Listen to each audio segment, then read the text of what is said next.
Electric Maze here, and I'm coming in with a different style of episode today to what I usually do. This is going to be focused on an AMA post to the Classic WoW subreddit from the Classic WoW dev team. But this is going to be concentrating on their answer in regards to layering. So I know it's a hot topic. Essentially, people just want to know what's happening, what they're doing.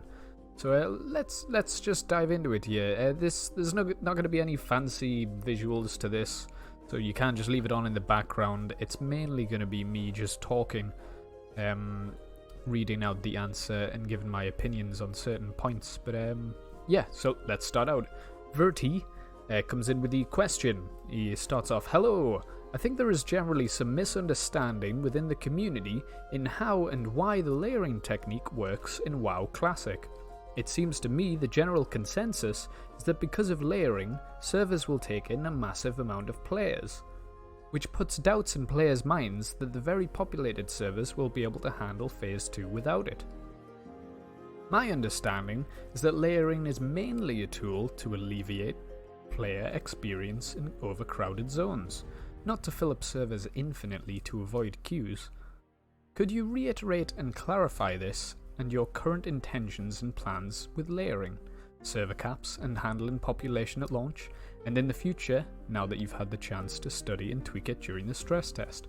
So he's basically just asking, what's up with the layering? Tell us everything about it. Apparently some people are thinking it's a way to put in people infinitely into one server, but let's see what the lead software engineer says. So this is Pazarax's response here, which is quite lengthy. So I'll read through it in bits, and then I'll give my opinion or a topic of conversation on that bit, and then we'll keep going through. So Pazarax starts off with, "I'm so glad you asked this question. We've seen some confusion about layering, both about how it helps support our launch and how it's supposed to behave while it's active. So I'd like to both speak to it and clear up some misconceptions about it. First, we're absolutely committed to reducing to one layer per realm before our second content phase goes live, and the sooner we can get there, the better. The reason we can't do that initially is that on launch day, everybody will be clustered in the starting zones, and having players so close together causes an exponential drain on server resources.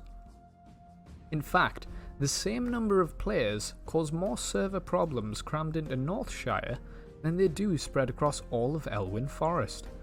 We expect that even after the first couple of days, we'll need fewer layers than we need for the initial hours of launch, and our stress tests have confirmed that expectation." So I'm sure pretty much all of you are aware of that, but maybe you hardcore Horde players, Northshire is just the human starting area, which is located inside Elwyn Forest. So if they've got, I don't know, just picking numbers here, if they have 1,000 people all in Northshire, the server might just melt if they're all based in the one place. So yeah, they just say they need this to keep the servers alive and healthy and going on launch day. It's better than just not being able to log in. But let's keep going here. A related concern that was raised during our pre-launch test was that capital cities felt empty. But that only occurred because we left the pre-launch test running 2 days past its original end date, and we didn't reduce the number of layers at all during that test. During our launch week, as the players spread out across the world, we'll monitor activity and reduce layers as necessary, so the world continues to feel full. So essentially they are going to keep an eye on the amount of people in the game and really keep it feeling full. Now I'm used to the private servers of World of Warcraft. I did play on Nostalrius and Light's Hope, and it does feel pretty full in that world. I'm hoping it's a bit more bustling, especially with it being the release of the official, but I wouldn't be surprised to see any growing pains. I remember I played retail back when Legion came out, and I went to Stormwind once, and it was miserably barren. It was horrendous. I understand it was during a new expansion, but after the intro sequence, it spits you out in Stormwind anyway, and I was just there like, wow, there's literally nobody here. So that won't be happening here, I'm sure. But let's go into the next area. The next paragraph, sorry. Some players have suggested using sharding in low-level zones to address launch demand, both because we talked about that at BlizzCon, and because it's what they're used to from modern expansions.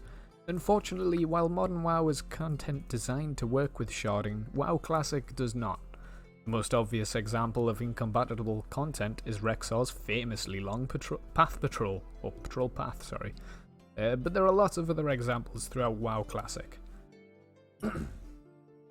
Since we want all that content to work as it was originally designed, we've made sure that every layer is a copy of the entire world. So you can kite Anachronos, I'm not sure who that is, but so you can kite Anachronos all the way to Orgrimmar, and you can ride the boat from Ratchet to Booty Bay with the same people alongside you the whole way. So I think what he's getting at here is that layers are the whole world. So one layer is the whole of Azeroth. It's the Horde side, the Alliance side. I've forgotten the names for the places, but it's every zone interconnected. It's everything, the whole place, the map as a whole. I've said whole enough. So sharding works zone-based, I believe. So you go into one zone, and then when you go into, like, let's say you're in Elwyn Forest and you go into Westfall, it will swap you over from one shard to another. Whereas this one, it's all consistent in this one layer. Everywhere is interconnected, which I prefer anyway, especially with the fact that I wanted to get rid of it. But let's continue. I don't want to just start rambling. Some players have asked us to use realm caps and login queues to handle the demand, and while those are tools we have at our disposal, we don't want to rely on them exclusively, because they keep people from playing the game.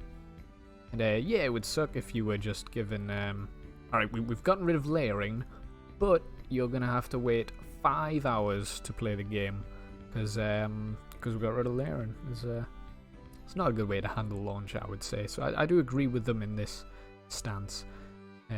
Next on, one of the most frequently reported problems during our tests was players transferring to a layer for what seemed like no reason. There were several bugs that caused this, and we're confident we fixed them. At this point, the only thing that should cause you to change layers is accepting an invite from a player on another layer. Additionally, it should always transfer the player who was invited to the layer of the player who invited them. Okay, so that one, it makes sense. If you are on layer 1 and somebody invites you and you have a friend who is on layer 2, if they invite you to layer 2, then you go to layer 2 when you accept it. Again, if you are on layer 1 and your friend is on layer 2, if you invite him to your group, he will join you on layer 1. So yeah, that all makes sense. You join the layer of the person who invited you. We'll continue from here because it does link in with the past paragraph. Nonetheless, after accepting an invite, the layer transfer doesn't always happen immediately, because we don't want to transfer you in the middle of combat, or before you get a chance to loot. During our pre-launch test, we saw a few reports of what seemed like random layer transfers, but when we investigated, we realized this was due to us making the transfer delay too long.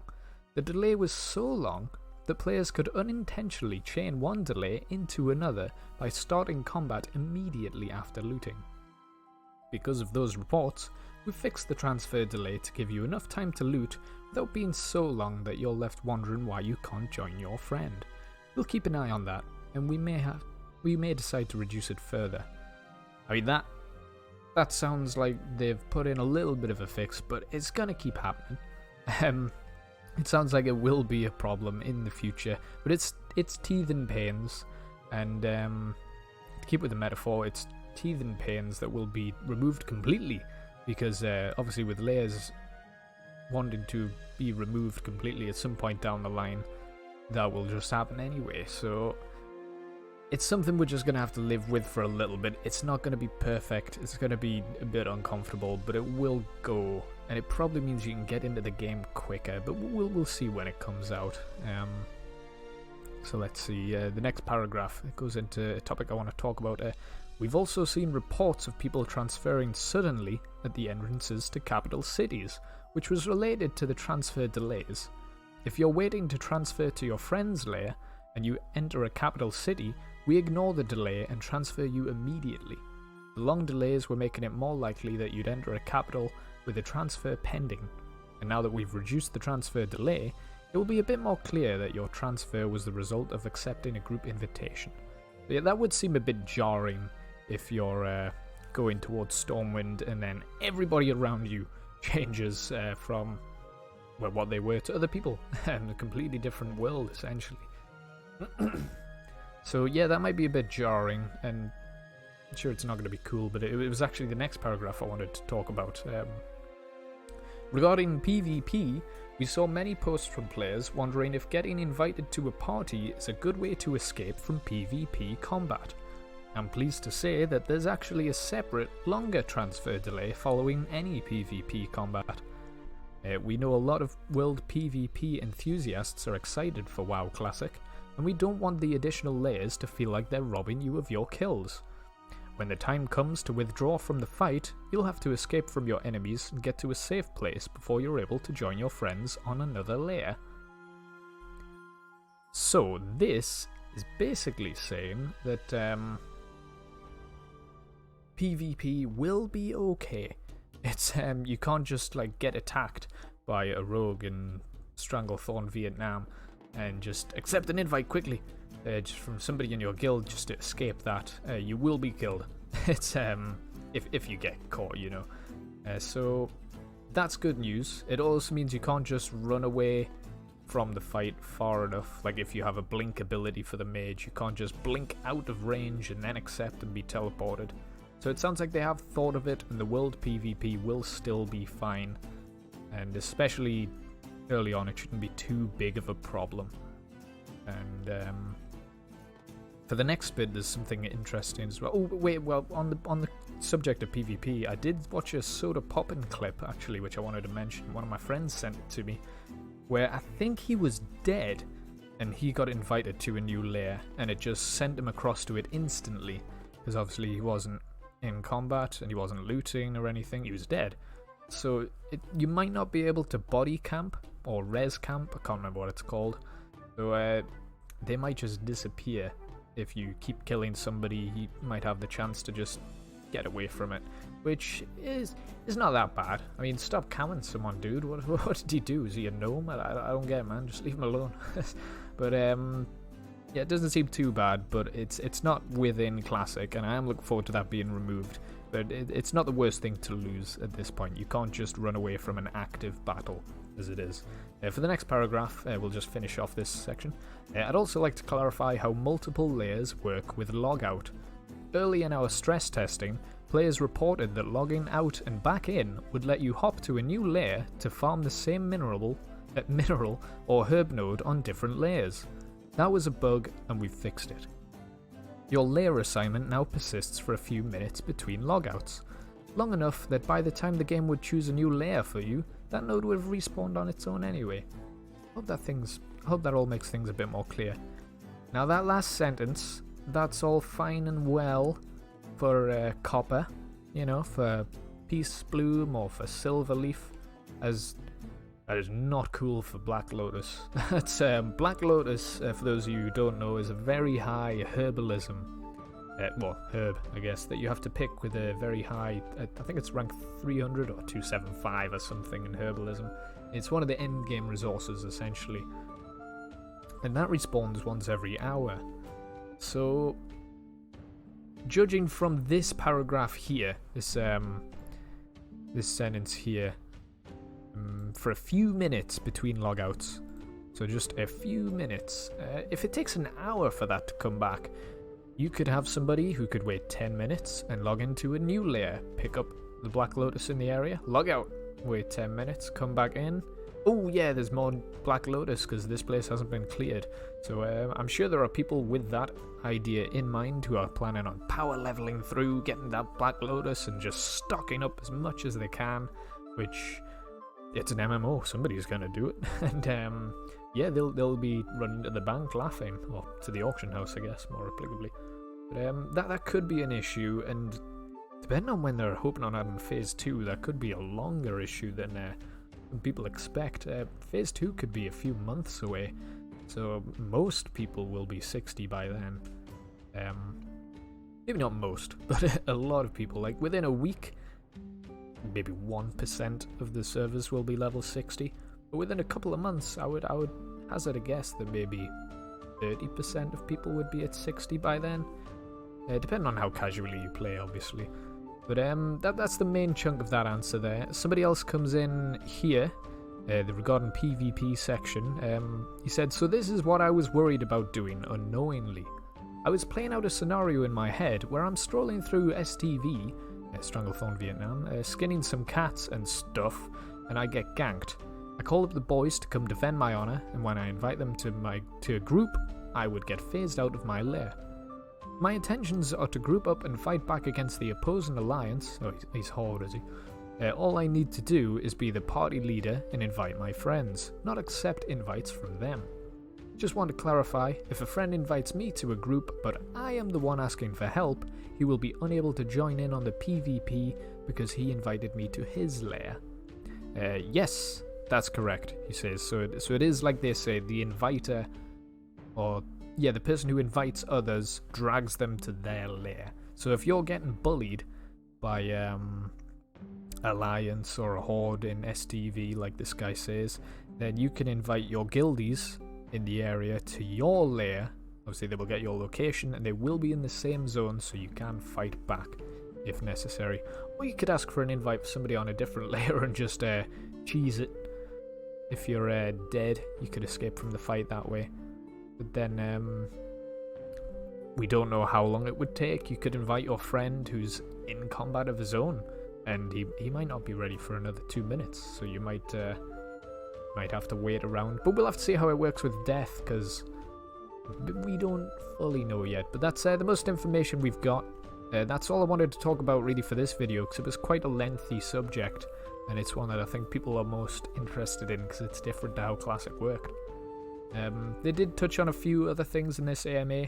Mainly they're thinking of bringing in the possibility of realm transfers if you want to pay for it, which is fine, you know. I would like it if they brought in region transfers, because obviously being in China, I'll be playing on OCE, and when I go back to the UK, I want me WoW character, and I don't want to play in Oceanic.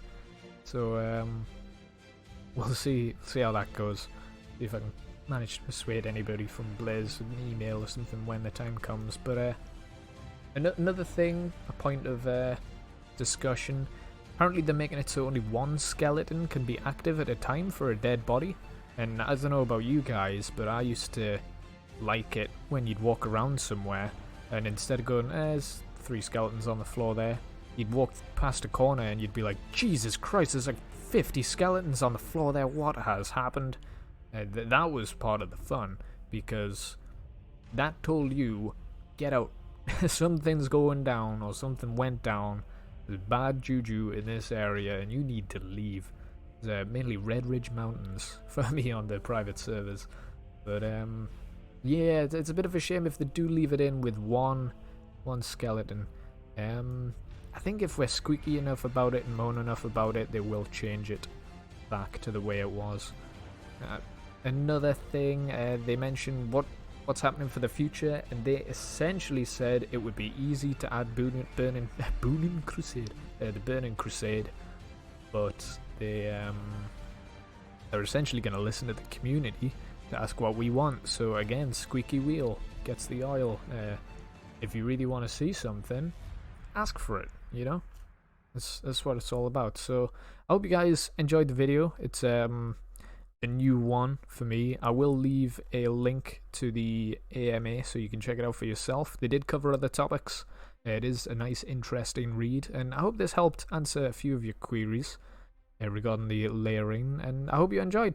So thanks for tuning in, guys. Feel free to check out the rest of my channel.